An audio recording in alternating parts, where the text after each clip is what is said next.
Hi,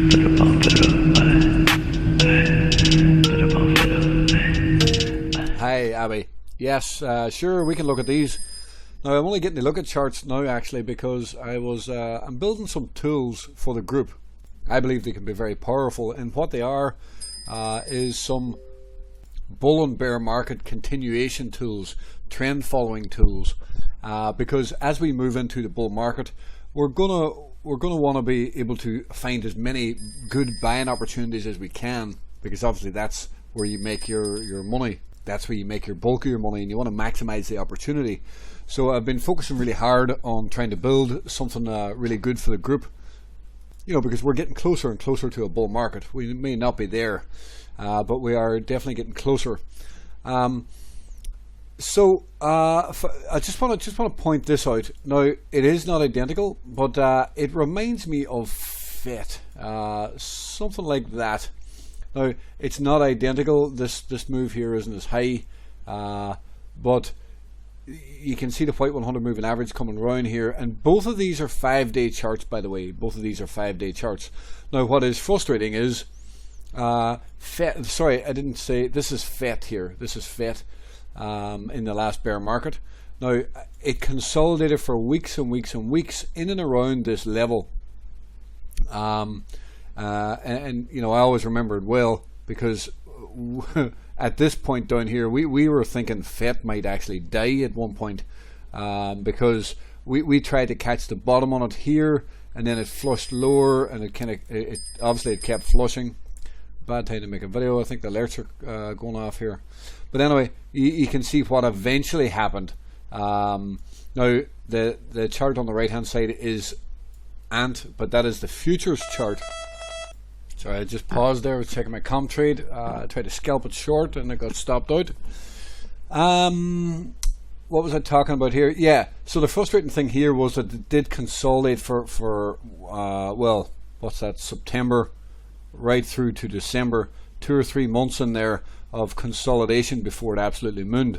I'm unsure if we'll get the same thing here, but it's definitely something to just keep in mind. What you want to see is, and what will be extremely bullish, is that sort of consolidation chopping around here for a period of time that really could let rip, and they would move very hard to the upside. That would be a 5-day blueprint for success, a little bit like what this was. I did previously think it was going to make a move, and we basically didn't move like some of the other coins did, but we are building potentially a very nice structure. This is forming. Now, there is a couple of coins that I may where the hell.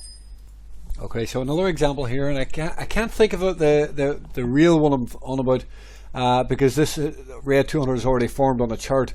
But you can see here on ANT, on this 5-day, it is it's coiling, and the likelihood is that this can get above here and move, right? That is very possible. Now, I'll get to that in a minute, but we need to focus on a new monthly, 3-month and 6-month candle. But the way this breaks up here will be important. Sometimes it is very lackluster, and it gets back below it, and then you got to be very careful in case it fails. That's that's a possibility. In the meantime, this is a bullish type pattern, so it is important to watch how it breaks above it. If we break strong above it and start to hold something like this, then we can start to think that there's a real possibility of a bit of a moonshot. At this point, I don't think it moonshots straight from here. I think it'll be a bit of a grind, and then like this, you can see here the move up there, but this was mostly choppy action for a period, and then this kind of solidified the bull strength. And what it did do, it allows the moving averages to form underneath price, like here.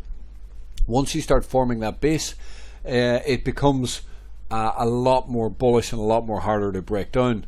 Now, even if I take you back here, you can see all this chop. It only broke down because it had a move and failed, but it's unable to break down in the moment here, and you get the spike. Now, that spike there is still probably a decent amount of profits or whatever. I mean, 50% bounce on that. What I'm trying to get at here is there is something very interesting happening on ANT. It is not crystal clear what way it will play out. In bull markets, in real bull markets, these can really moon from here. The big question is, are we going to have a real bullish 6-month candle that would surprise many people? So what you'd want to see here is, you want to see consolidation, or holding here above the averages. And if it does that, it's more likely then to get the move. If we look here, like, it's a difficult one to trade. It's very choppy, very messy on the way higher. But a lot of times, not always, but a lot of times, this can be a lead-in. And sometimes when you get these really choppy lead-ins, eventually you just get this big pump, and then it's away. And then maybe I drew that a little bit too big there, to be fair. Maybe it will come down a bit, but it's possible. Look at the size of these candles. But God, the alerts are going off. But you can see there's no need to buy it here on this 6 month, or sorry, this monthly candle. A new monthly candle would be the time to buy it. I really should have made this video on a different screen. But a lot of times a lead-in can then result in a big move. This is a little bit of a lead-in here. See this lead-in, and then you get the big move. That is an example. I'm not saying it's the greatest example, but you can see here the large wick was a leader, and the large wick here was a bit of a leader. Yes, they are failures in the moment, but what they can be is test pumps. Now, is this a bit of a test pump? Well, we obviously need to see and trade a new month. On a new month, you would expect to see some sort of downside, right? And then pop up and flip green again. A little bit like what you got here. I mean, there was a washout here, actually. That's a large washout, but you'd expect some sort of downside on a new month and then pop up and flip green. If this is going to move, that's when it could be. But I would not be buying here. I prefer to buy that dip on a new month, or even better, or even safer, I suppose, is let it dip and then pop up and flip green again. That's when you know there's strength. That's when the bulls have already proved themselves, and that's when it's trying to flip green on the month. But overall, there's an interesting development on it, and the entire thing is interesting. I don't normally like to buy stuff on the last day or two of the quarter, and even the month. I don't normally trade the last day of the month. I kind of study the market on the last day of the month, and then it allows me to have a clear mindset moving into a new month, because the new month is usually when you get big moves, and that goes the same now for the quarter. Let's look at the quarter, actually. So we can see here, there's nothing wrong with this candle whatsoever. That's a very strong candle. It does open the door for more upside. I mean, it is tough to say. You don't know. The market has been bearish, and if the stock market starts to be bearish on a new 6 month, if Bitcoin's bearish on a new 6 month, well, this won't happen. If they do hold up, this is a real possibility coming off a pattern like this. So it's kind of one of those where, because look at the resistance all in through here as well, we're kind of into that area. But it kind of is one of those, it's best to be a bit reactive and see what happens. Let it open on a new quarter, on a new 6 month. You can see there's a bit of a wick down, a bit of a wick down, a bit of a wick down, on all of these. And then, when it flips green again, that's the time to get on board, when it flips green again. So a wick down on the first few days of the quarter, pop up, flip green, and then that would be the safest time to be taken along.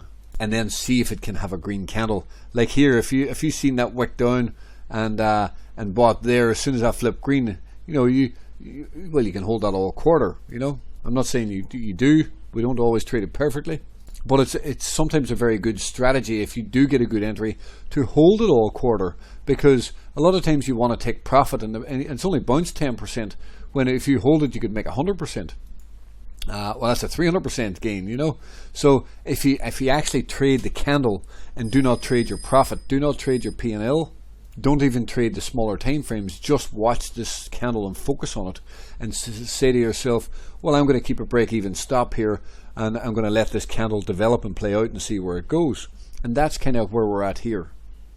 It's unlikely, I have to say, to see parabolic moves, but you never know. This is a major resistance point. Now, if we can somehow, you can see here we're touching it. If we start getting above the resistance point, you know, it's a lot easier to start breaking hard to the upside. So as you can see here, it kind of is into the do or die situation. We break this trend line and it could run hard, or if it fails, if it bounces here on a new quarter, you know, and then fails and gets stuck back under it, there is a possibility we sell off. If we get the right action here on a new month or new quarter, I might take this trade myself.